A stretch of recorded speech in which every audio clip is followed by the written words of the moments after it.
Test 1, 2.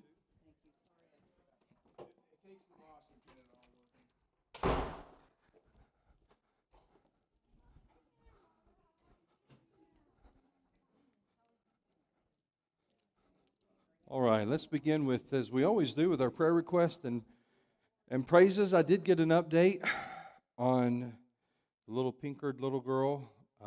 Her numbers look really, really good, and she's her lungs are developing, and so things are tra- going in a good direction there. So trajectory is good. Um, let's see. Um, Other prayer requests, of course. Continue to pray for, I'm sure, Brother Chuck and um, that family there. Then, what other prayer requests do you all have? Yes, sir.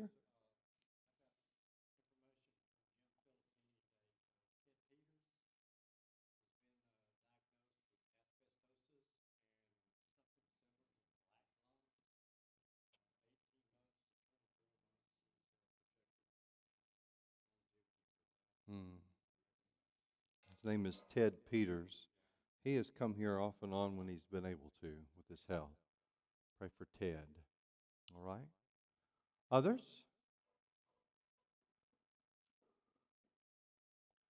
Anybody else? Yes, sir. Judy? Yes, ma'am. I looked at a guy and pointed at you and said, "Sir, sorry." Yes, ma'am. Okay. I heard he was sick and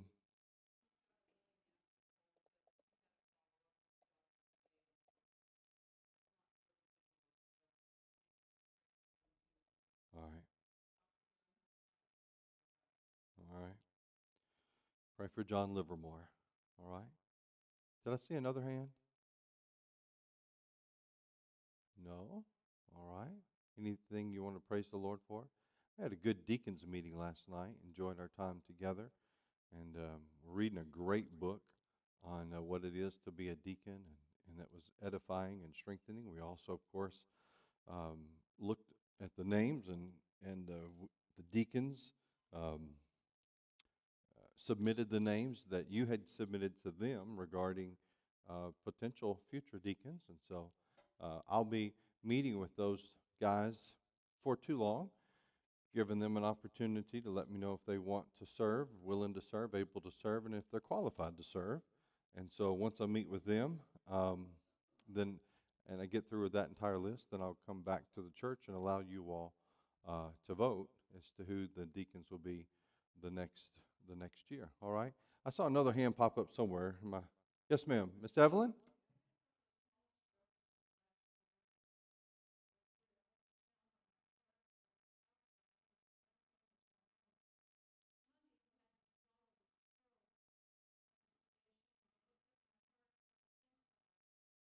That's interesting. Wow. Good, good, good, good. Wow. Swallow a camera and so they can look on the inside. Yeah, that's they've seen parts of you no one else has ever seen. Only God's seen that part. That's really fascinating. Think about it. Any other prayer requests? All right. Judges chapter 1. Hey, that's too loud. Can you turn me down a little bit, Judy? We're going to, Lord willing, finish the rest of chapter 1. And if you all don't talk too much, chapter 2. And so, and I know you're like, whatever, he's never done that. And but we'll see. We'll see. We'll see. I think we can do it. I'm in Judges chapter 1. I'm going to begin reading in verse number 27. And is it warm in here to y'all? How many are too warm? Wow, that's what I thought. Okay. The humidity's up. Just 1 degree is all I did. 1 degree, okay? Don't worry about it. It won't be horrible. By the way, if you are cold nature, you're always cold, okay? Sit more towards on this side of the auditorium. If you're always hot, sit more towards this side of the auditorium. All of the ducts blow this way, and so if you like the air blowing on you, sit over here someplace, all right? Judges 1, verse 27. Judges 1, verse number 27 is where I'm at. And we're going to read the text and then we'll just continue. I'm not going to do an introduction per se because what I would say is what we're going to get to anyway. Manasseh did not drive out the inhabitants of Bethshean and its villages, or Tanakh and its villages, or the inhabitants of Dor and its villages, or the inhabitants of Ibleam and its villages, or the inhabitants of Megiddo and its villages, for the Canaanites persisted in dwelling in that land. What took place right there? What took place right there? They didn't run them out, did they? Okay. Verse 28. When Israel grew strong, they put the Canaanites to what? They made slaves out of them, but did not drive them out completely. And Ephraim did not drive out the Canaanites who lived in Gezer. I wonder if that's where we get the name. I wonder if it's a bunch of old grouchy people lived in that city. some grouches. I wonder just if that's in the I don't know. Yeah. Is it supposed to be two Z's? Okay. All right. Well, it's fun anyway. And Zebulun did not drive out the inhabitants of Kitron or the inhabitants of Nahalo. So the Canaanites lived among them, but became subject to forced labor. Asher did not drive out the inhabitants of Acco or the inhabitants of Sidon or Alab or of Akzib or of Helba or of Aphek or of Rahab. Are you noticing a trend here? So the Asherites lived among the Canaanites, the inhabitants of the land, for they did not drive them out. Naphtali did not drive out the inhabitants of Beth Shemesh or the inhabitants of Beth Anath. So they lived among the Canaanites, the inhabitants of the land. Nevertheless, the inhabitants of Beth Shemesh and Beth Anath became subject to forced labor for them. The Amorites, they were even more unwilling to move. They pressed the people of Dan back into the hill country, for they did not allow them to come down to the plain. The Amorites persisted in dwelling in Mount Heres and in Ajalon and in Sheobim, but the hand of the house of Joseph rested heavily on them, and they became subject to forced labor. And the border of the Amorites ran from the ascent of Acharibim, from Selah and upward. So, goodness, that was a lot of Hebrew. Those are probably Canaanite names, weird names. But all of these different groups of heathens, these idol-worshiping peoples, are left to dwell in and amongst Israel. We've already said that this is going to be a snare to Israel throughout their history, right? We've already talked about that. The Canaanite religion will infiltrate the Israelite people, causing God's chosen people to worship idols, and thereby bringing about judgment and the chastening hand of God. God had commanded them through Moses that he would not allow for any other god to be worshipped. And they began eventually worshiping these gods. Exodus 34, verse number 14, "For you shall worship no other God, for the Lord, Yahweh, Jehovah, whose name is jealous, is a jealous God." So the people, they fell into idolatry. And we'll see that all throughout this book. Here's that question for today. What are some modern-day gods that we worship in America in 2024? What's that? Technology. Okay, there's one. All right. Money. I heard another one. Entertainment, money, technology, fame. What'd you say? Sports. What? TV. Yeah. Hollywood. Okay, TV, Hollywood. Have you ever imagine aliens invading the world? Imagine them invading the world, and they, with their x-ray vision, they see into all of the houses. And they see in almost every house, all of the people are worshiping a box or something attached flat to the wall. Nearly in every single house, there is this thing that's there, and everybody's attention is fully given to this thing that's been attached to the wall. Wow. What might they think? Well, this is their God. If they looked in, they had no idea what religion was, what our religion was, and but they could see into every house, and they could see everybody's house. In nearly every person in the house had their full attention on this thing hanging on the wall or this box there, and they would have to come to the assumption that, well, this must be their God, right? Amen?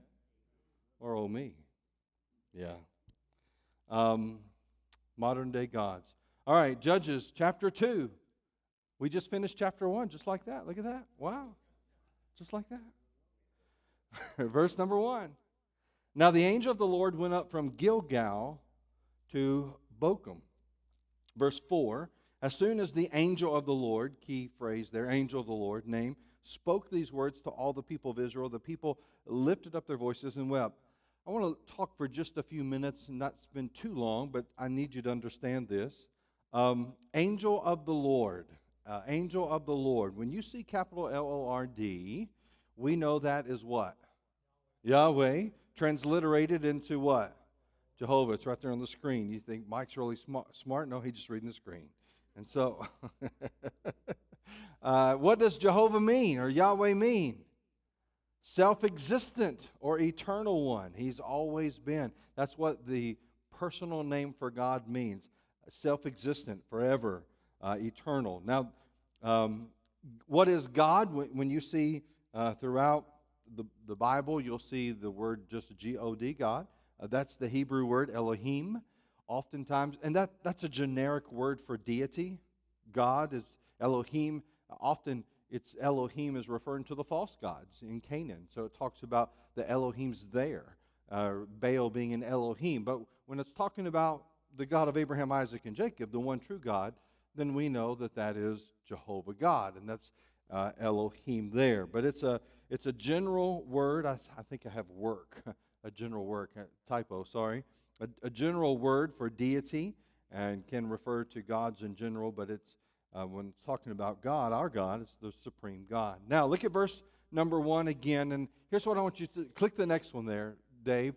This is out of the Legacy Standard Bible. MacArthur's College put out a translation of the Bible during COVID.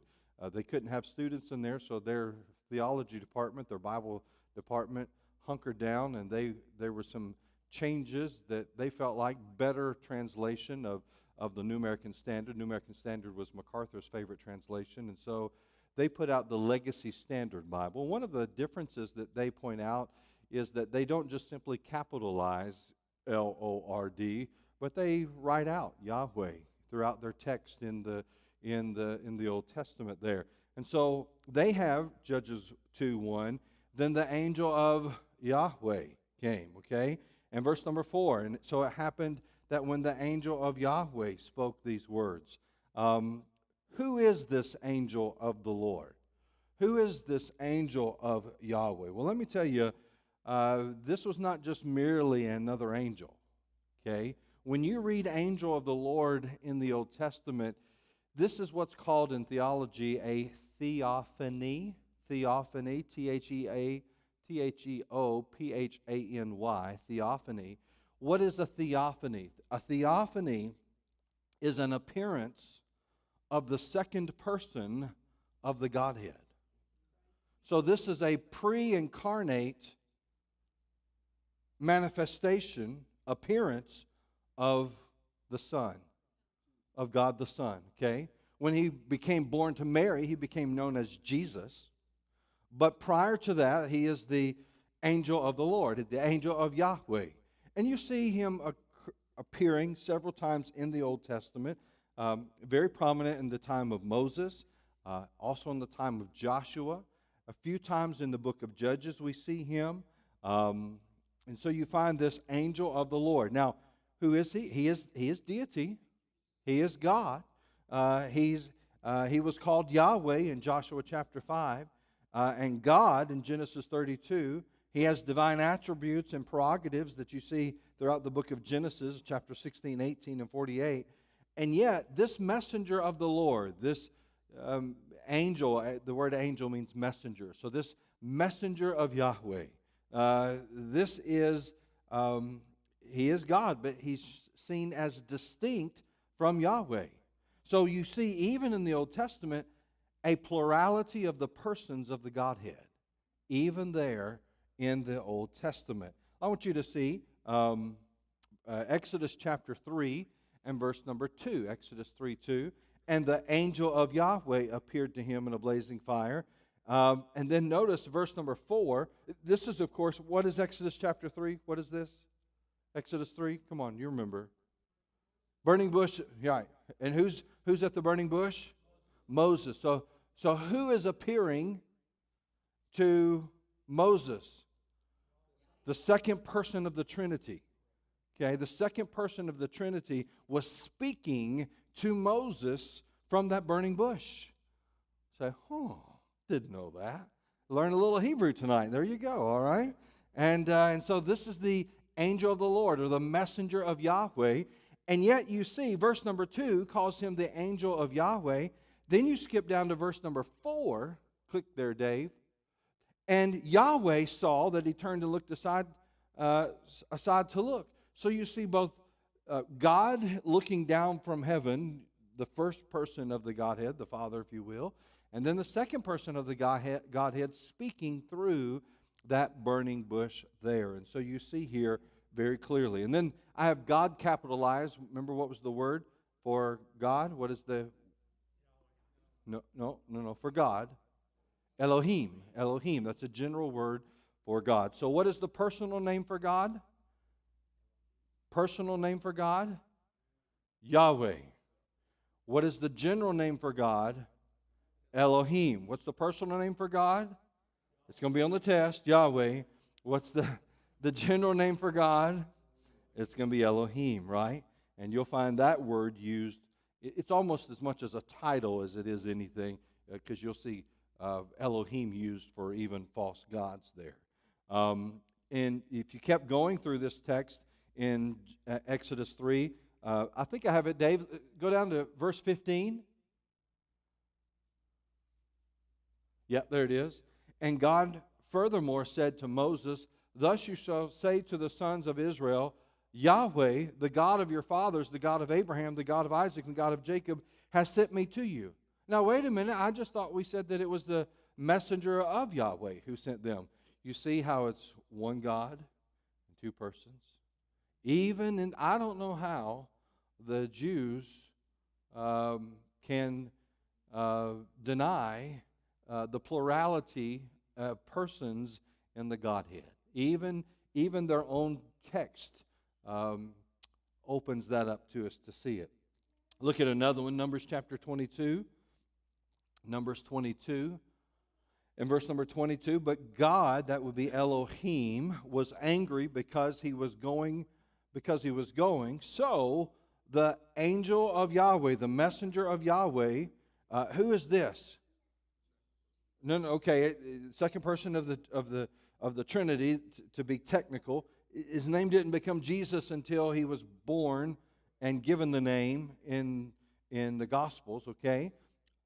The story here, Numbers 22, let's see if you can't figure out where this story is coming from. So he took his stand in the way as an adversary against him. Now he was riding on his donkey, clue right there, and his two young men were with him. And when the donkey saw the messenger of Yahweh standing in the way with his sword, a drawn sword in his hand, and the donkey turned off from the way and went into the field. So Balaam struck the donkey to turn it back into the way. Then the what? So the angel of the Lord, the angel of Yahweh, stood in the narrow path. So who is it that this donkey had sense enough to see, but Balaam did not? It was the second person of the Trinity there. So that's who appeared there in the story of Balaam and his donkey there. Interesting. All these Old Testament appearances, it's called a theophany. The Old Testament appearances or manifestations of the second person of the Godhead. Even in the New Testament, we have allusions that suggest that the angel of the Lord in the Old Testament was Jesus Christ. 1 Corinthians chapter 10 and verse number 4, 1 Corinthians 10:4. And all drank the same spiritual drink, for they were drinking from a spiritual rock which followed them, and the rock was what? Christ. And so in that instance, what was the manifestation of the angel of the Lord? It was a what? It was a rock. That's interesting. And so it shouldn't surprise you, not surprise you. When I think about the incarnation, it blows my mind. But you find here that God incarnated a rock, if you will. That rock was Christ. You say, boy, that sounds strange. Take it up with Paul under inspiration of the Holy Spirit. He's the one who said it, not me. John chapter 8 and verse number 56. Your father Abraham rejoiced to see my day, and he what? And this is Jesus Christ speaking. And he saw it and was glad. So, I want you to understand that little phrase right there. The angel of the Lord, angel of Yahweh or messenger of Yahweh, second person of the Trinity. It's known as a theophany when these Old Testament appearances of the second person of the Trinity manifest and we get to see them, or they got to see them, we get to read about them. All right, let's go back to Judges chapter 1, or Judges chapter 2, and let's go through this text. I just wanted to point out who this angel of the Lord was. I thought you might find that interesting, maybe not edifying, but at least interesting there. Now, the angel of the Lord went up from Gilgal to Bochum, and he said, I brought you up from Egypt and brought you into the land that I swore to give to your fathers. I said, I will never break my covenant with you. So, we have the second person of the Godhead. He went up from Gilgal to Bochum, and he said, listen, I kept my part of the covenant. I did what I said I was going to do. I delivered you out of the Egyptians, and I brought you into this land. Now here's your part. Look at verse number 2. And you shall make no covenant with the inhabitants of this land. When you go in, drive them out or destroy them, but you're not to make a league with them. You're not to make a covenant. You're not to draw up a treaty with them. You're not to cohabitate in the land, okay? You shall break down their altars. Notice that phrase. You shall break down their altars. What was the problem? False religion. False religion. Basically, what God told Israel to do is to go into the land and destroy all the false religion in the land. Destroy all the false religion in the land of Canaan. Question, what do you think is God's opinion of false religion?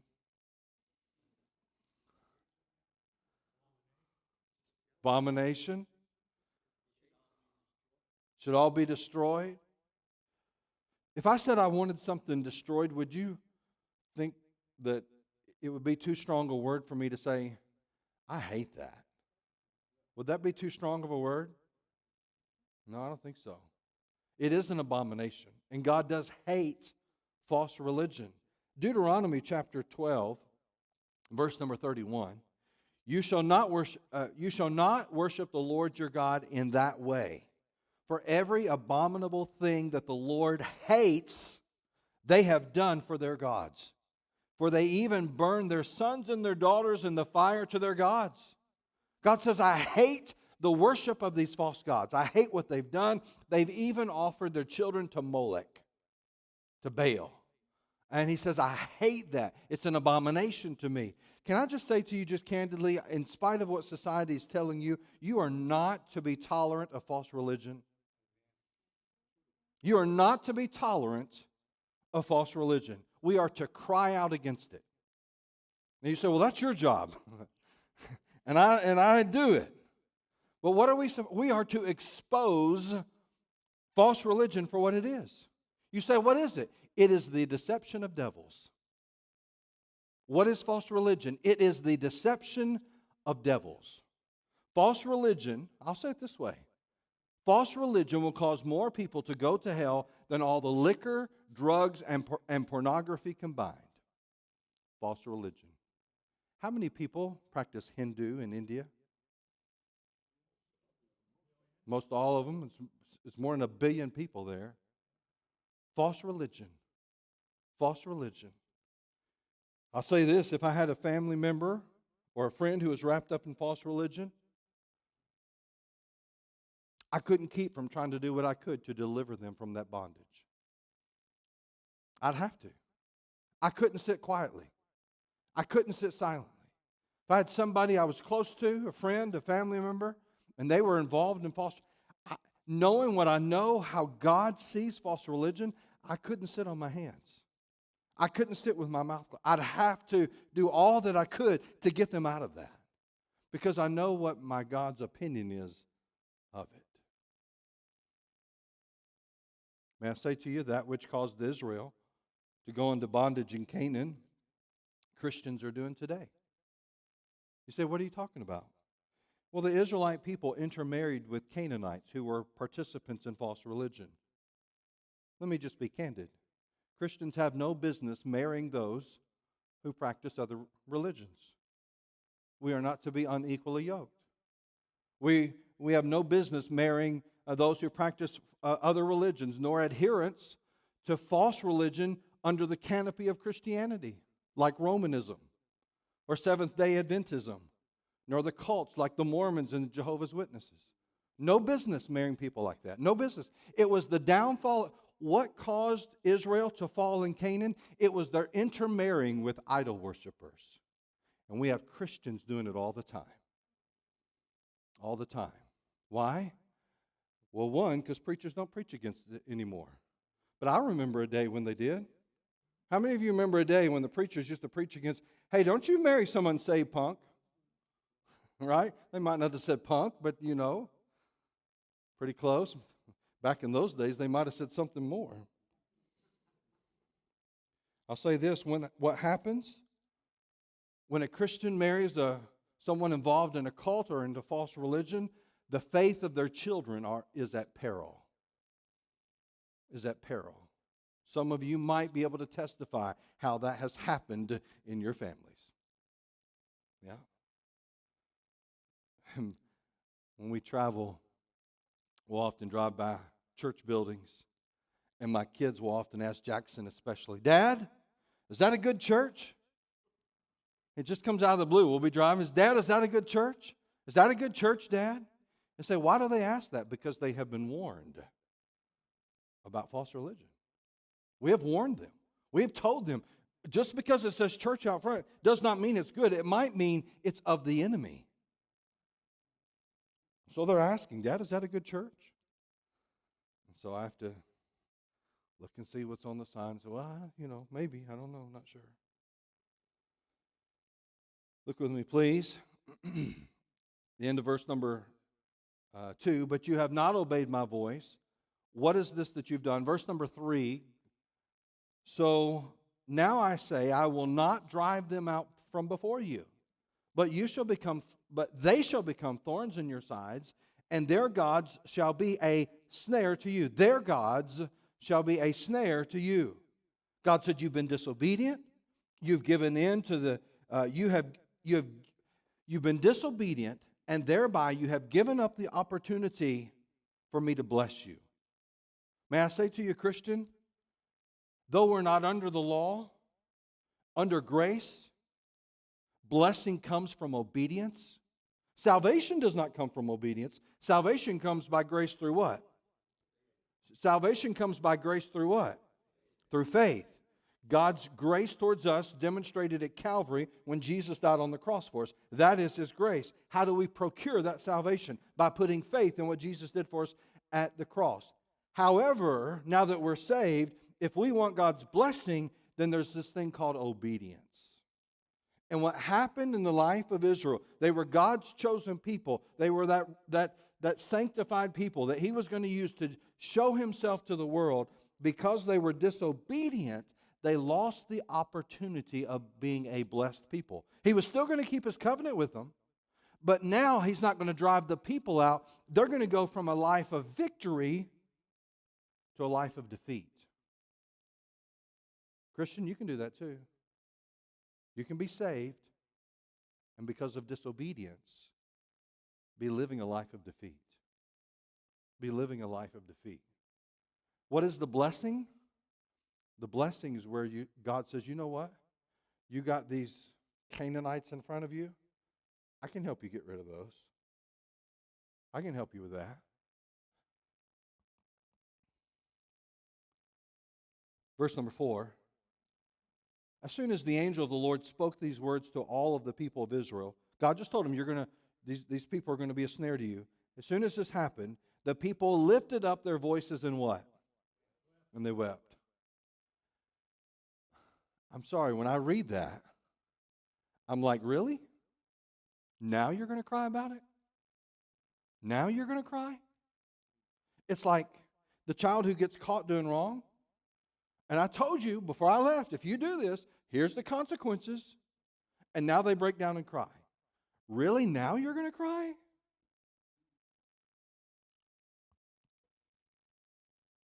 Verse 5, thank you. And they called the name of that place Bochum, and they sacrificed there to the Lord. Bochum means the place of weeping. So they called it because of a bucket full of tears fell there. Now this is interesting. At the end of that verse, it says, and they what? And they sacrificed there to the Lord. Hey, that sounds good, right? They're worshiping God. That's how they worship God, was sacrifice. They sacrificed to the Lord. They've been disobedient. They were going to now live a life of misery because God wasn't going to run out the Canaanites for them. They were going to have to suffer with them. Oh, so let's see if we can procure God's favor again. Let's offer some sacrifices. Let's see if we can make God happy again. Well, yeah, we've been disobedient, but I remind you, this happens a little later in the book of 1 Samuel. 1 Samuel chapter 15 and verse number 22, he's talking to King Saul. Saul had been told that he's supposed to go in and all of the spoils of war were to be killed and be dedicated to the Lord. And Saul didn't do that. And Saul began to offer sacrifices. Same situation. Verse 22, and Samuel said, has the Lord, again, what's that word right there? Lord, reminder, what is it?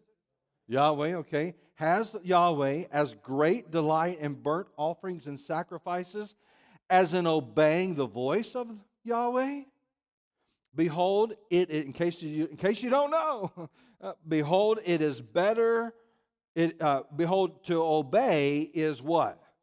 Better than sacrifice, and to listen than the fat of rams.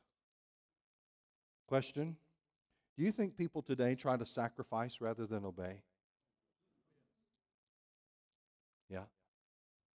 Yeah. Lord, I know I hadn't been living for you in a long, long time. But God, if you'll just bless me and keep me from dying, I'll give $10,000 to the church. God said, I'd much rather have your obedience than your sacrifice. To obey is better than sacrifice. We'll take you $10,000. But you're not pleased. God would much rather you just obey. Just obey. Because obedience brings blessing. And God has placed that principle in homes. My children will always be my children. Okay? My kids, for the most part, there's no denying them. They look just like me. Jacob looks like Mama more, but Jackson and Emma, man, I couldn't deny them if I had to. They'll always be mine. But can I tell you, there have been times when they haven't been blessed.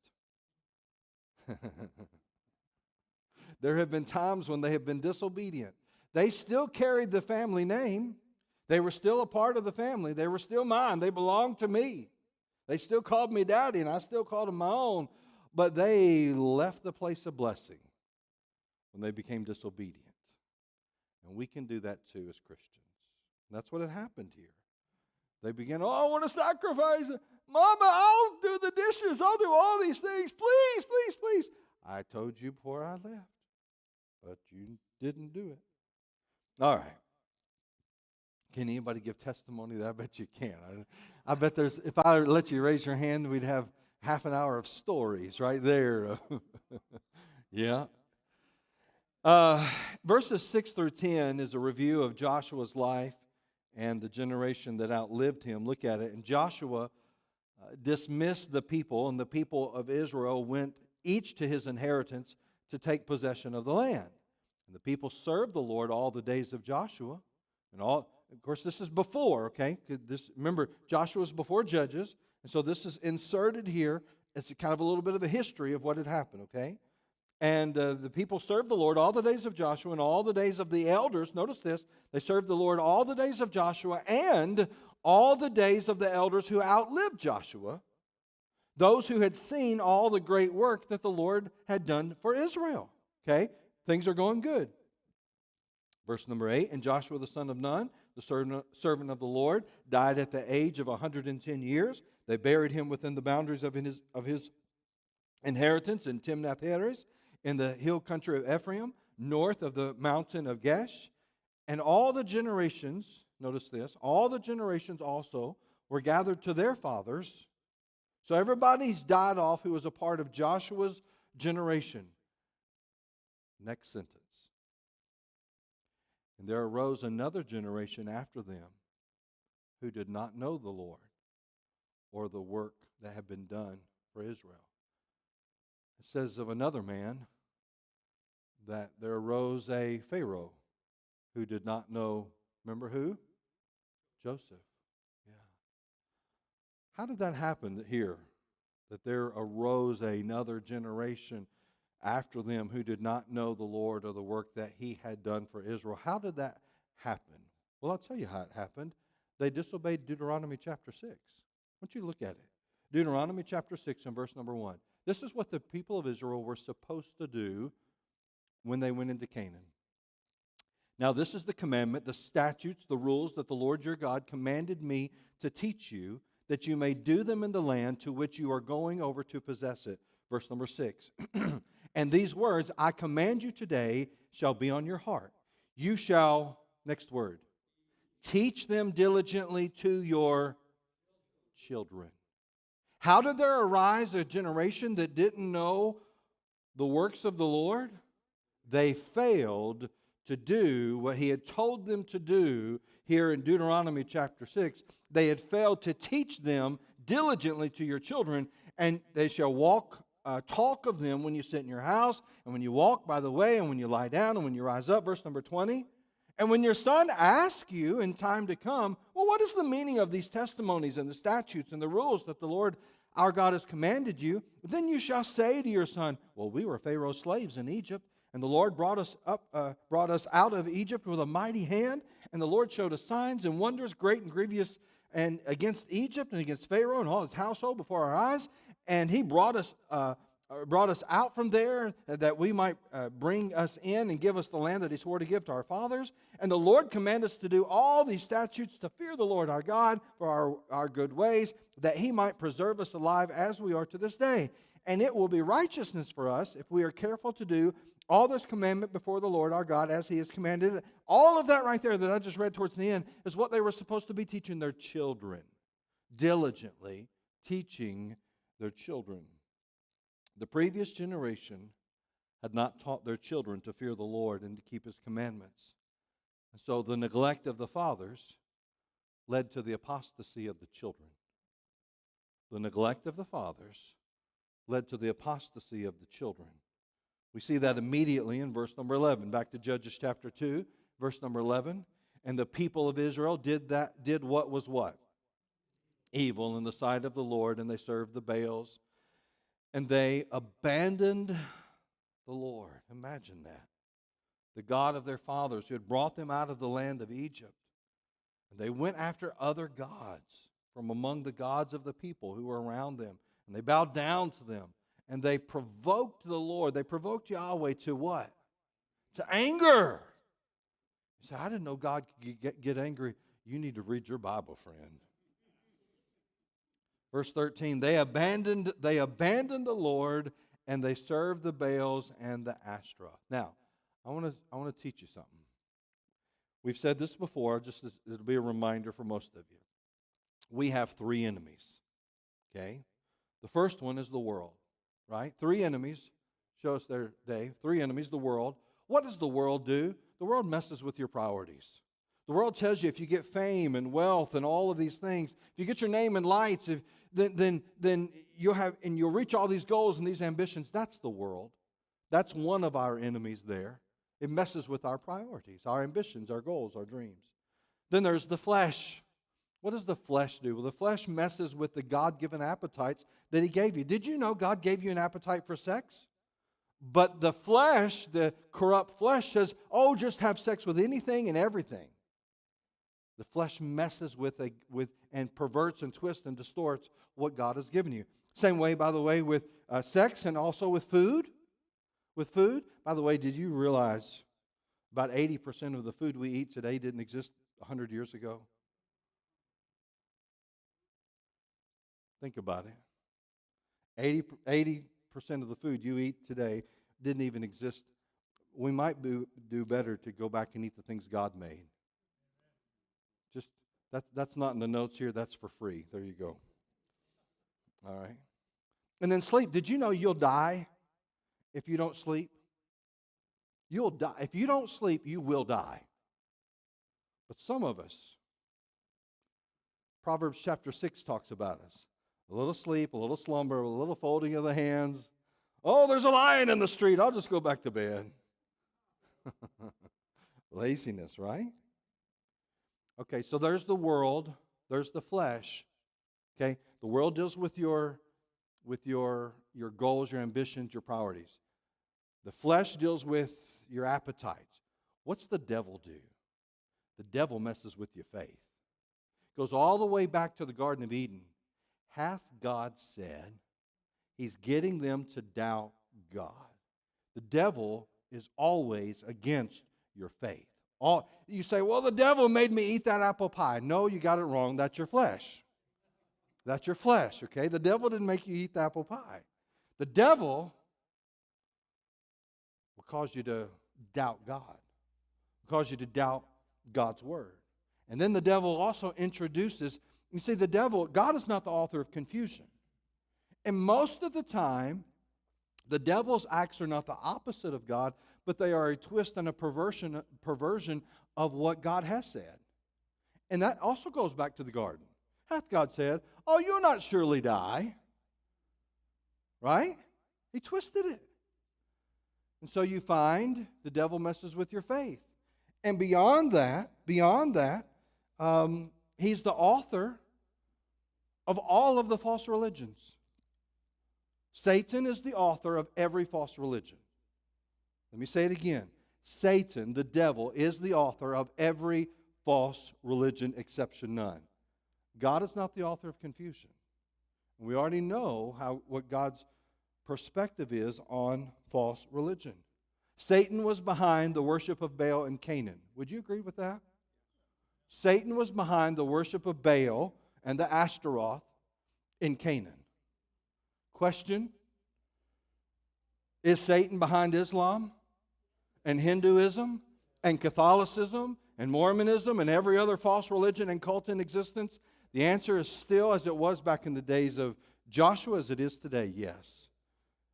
We are not ignorant of Satan's devices. We're not ignorant. Some people say, oh, Satanism, it's biting chickens' heads off and dressing up in blood and all this gore and Ouija boards and seances. And that's a rouge. That's a false flag. That's something to point your attention. The devil wants you to think that's Satanism. Okay? That is not Satan. That's just stupidity. Okay? That is to draw your attention away from what truly is Satanism. What true Satanism is false religion. What messes with your faith. We need to understand that. So many people don't have the discernment to realize, oh my goodness, I didn't realize that. It's true though. Now what was Yahweh's reaction? Verse number 12. And they provoked the Lord to, say it, anger. Verse 14, so what's the word? Anger of the Lord was kindled. There's a picture of a fire there. You ever had somebody do something or say something and it just began to burn? It started in your toes.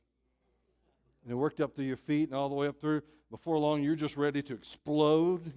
You know what I'm talking about? It's a picture here. And the anger of the Lord was kindled. It's beginning to get stoked, okay? And he gave them over. God gave the children of Israel over to what? Plunderers. To plunder them. And he sold them into the hand of their surrounding enemies. Who are these surrounding enemies? The Canaanites, the people that they had refused to push out of the land, so that they could no longer withstand their enemies. Verse 15, whenever they marched out, notice this phrase, wow.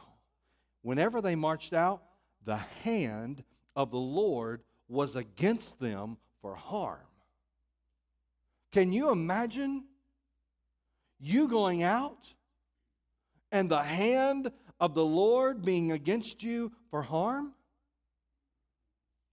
That's not a good place. As the Lord, notice, but it's not like they didn't know it was coming. As the Lord had what? Warned. And as the Lord has sworn to them, and this is an understatement, and they were in terrible distress.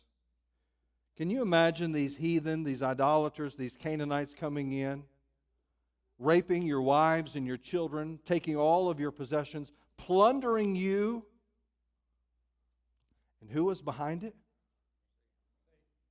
What? Who was behind it? Who said, I'm going to use these enemies? Who was behind it? Yahweh, God was. Say, boy, I got to really check my understanding of who God is. Yes, that's why we should get our theology not from Hollywood, not from the Mormons and the Catholics and the Chosen video, but we should get our theology from the Word of God. Okay? Say, Pastor, are you against the Chosen video? Don't ask me. Here's what I know. Here's what I know. I know everything that's a substitute for the Word of God is going to, if not overtly, but slightly twist the truth. Not even intentionally, accidentally, but my perspective of who God is and His Word. Not even intentionally. I think they had good intentions when they created the films. But I'm not going to get my theology, I'm not going to get my understanding of who Jesus Christ is. I'm dead sure not going to think that Matthew was an autistic guy. Okay? Matthew was not an autistic guy, as they make him out to be. He wouldn't have written the book of Matthew. Somebody with autism doesn't do that. Anyway, I shouldn't have gone that far, but I did. There you go. It's not in the notes. That one's free too. All right. I got to get done. I told you to finish the chapter. God was behind it. Notice that the hand of the Lord was against them. What does that say about the sin of idolatry? Dead serious. Dead serious. God will have no thing before Him. We've already named some of the gods that we worship in 2024. God said, you will kindle a fire inside of me against you. You will go out and my hand will be against you for harm. That's pretty severe. And what does that say about God?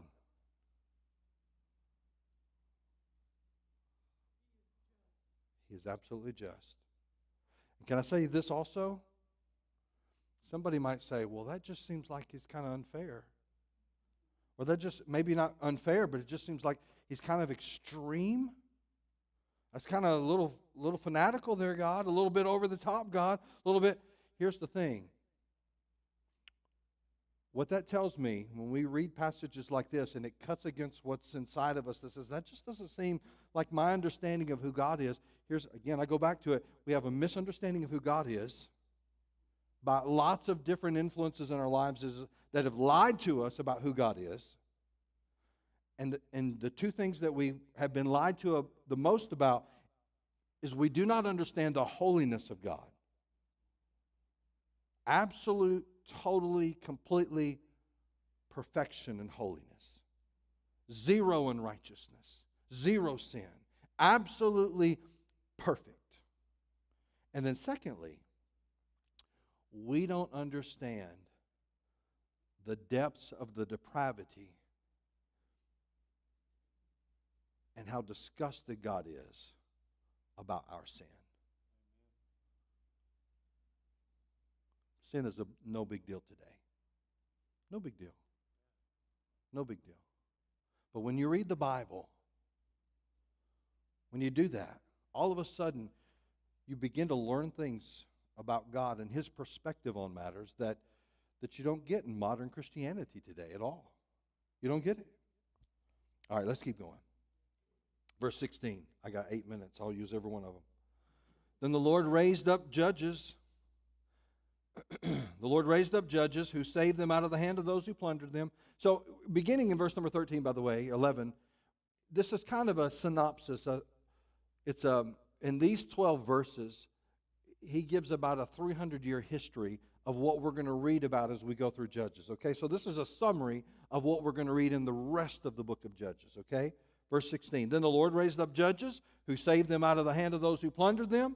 Yet they did not listen to their judges, for they whored after other gods. Do you see the picture there? They whored after other gods. It's not just, God says, it's like you going and being unfaithful to your spouse. Not with just anybody, but with a prostitute. That'd be pretty severe. How many would be ready to divorce? I'm sure Melissa would be. For they whored after other gods and bowed down to them. They soon turned aside from the way in which their fathers had walked, who had obeyed the commands of the Lord, and they did not do so. Whenever the Lord raised up judges for them, the Lord was with the judge, and he saved them from the hand of their enemies all the days of the judge. For the Lord was moved to pity by their groaning because of those who afflicted and oppressed them. So God does have a softer side, right? But whenever the judge died, the people, they turned back and were, notice two words, more corrupt. So with each spiral, it kept getting further down and further down, worse and worse. And they became more corrupt from their fathers, going after other gods, serving them and bowing down to them. They did not drop any of their practices. Notice, they did not drop any of their practices or their stubborn ways. So the anger of the Lord was kindled, there's that word again, against Israel. And he said, because this people have transgressed my covenant that I have commanded their fathers and have not obeyed my voice, notice what he says, I will no longer drive out before them any of the nations that Joshua left when he died, in order to test Israel by them, whether they will take care to walk in the way of the Lord as their fathers did or not. So the Lord left those nations, not driving them out quickly, and he did not give them into the hand of Joshua. Let me quickly give you, I pulled this out of the Bible Knowledge commentary. I think it's very succinct, and I want you to see it. So the author of Judges here, he gives and he directs our attention to this recurring sequence of events that happened during this period of Judges, about 300 to 400 years it took place. First, there was sin or rebellion of Israel through idolatry or apostasy. Then, of course, the servitude of Israel to foreign peoples due to the retribution from the Lord. They would begin to cry, the supplication or repentance of Israel, oh God, please have mercy.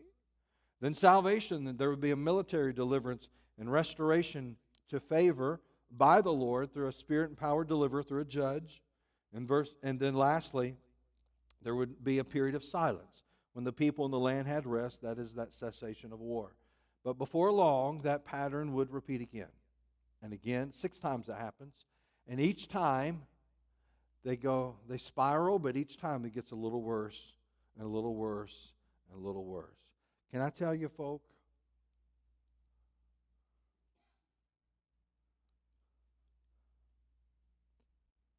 That's what we call addiction in modern vernacular today.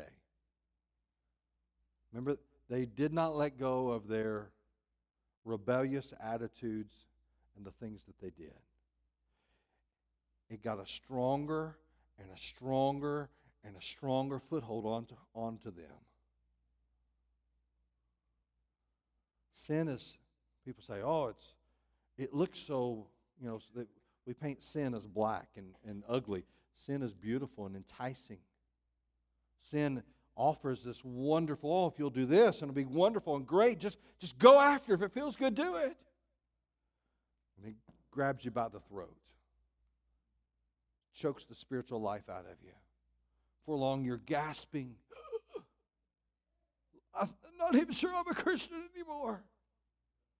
You been there? We've all been there. We've all been there. And this cycle went further and further down. Let me end with this. In America, we have somewhere between 12 and 25 million immigrants that have entered this country that do not practice biblical Christianity. Latin America is mostly Catholic, right? That's where most of the immigrants have come from, is Latin America. Mostly Catholic, false religion. Haiti, which is what we're seeing in the news today, is a mixture of Catholicism and voodoo witchcraft. That's basically what's taking. They're not eating the cats, by the way. They're sacrificing the cats. Dig a little deeper. That's what's going on in Springfield, Ohio. Yeah. I want you to notice, go back to verse number 21. God said, I will no longer drive out before them any of the nations that Joshua left when he died. Why? In order to test Israel by them. I'm going to use these people. These people who are in the land that they're not supposed to be, in order to test Israel by them, whether they will take care to walk in the way of the Lord as their fathers did or not. Here's my statement, and we'll close. I wonder, I'm not saying this has happened. I can't know anybody who stands up and says, this is what God is doing, or run away. Okay? But I wonder if all of the immigrants are not the future plunderers that God is going to use to punish this country, because, like Israel, we do what is evil in the sight of the Lord, and we have served the Baals. How have we served the Baals? By sacrificing our children on the altar through abortion to lust and to mammon, to money. Oh, I want to be as promiscuous as I can be, but I want no ramifications. I want no consequences to it. I want to sleep with my boyfriend. I want to sleep with my girlfriend. Oh, but I can't have no kid. Let's kill it. That's nothing different than them offering these children on the altar to Baal. Is there any doubt that we have, as they, abandoned the Lord and have provoked the Lord to anger? We have left the place of blessing, folks. Unless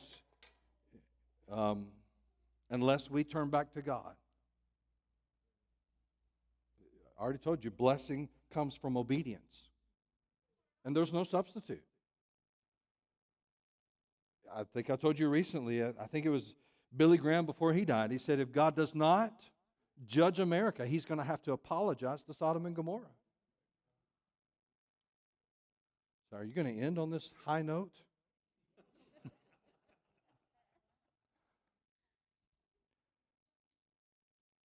Sometimes we need to not laugh but cry. Sometimes we need to not rejoice but sorrow. Sometimes we need to go to our prayer closet and weep a bucket of tears. You have children. I have children. Lord willing, a grandchild coming in 1st of January. I have no idea what this world's going to be like, what this nation will be like. Let's pray.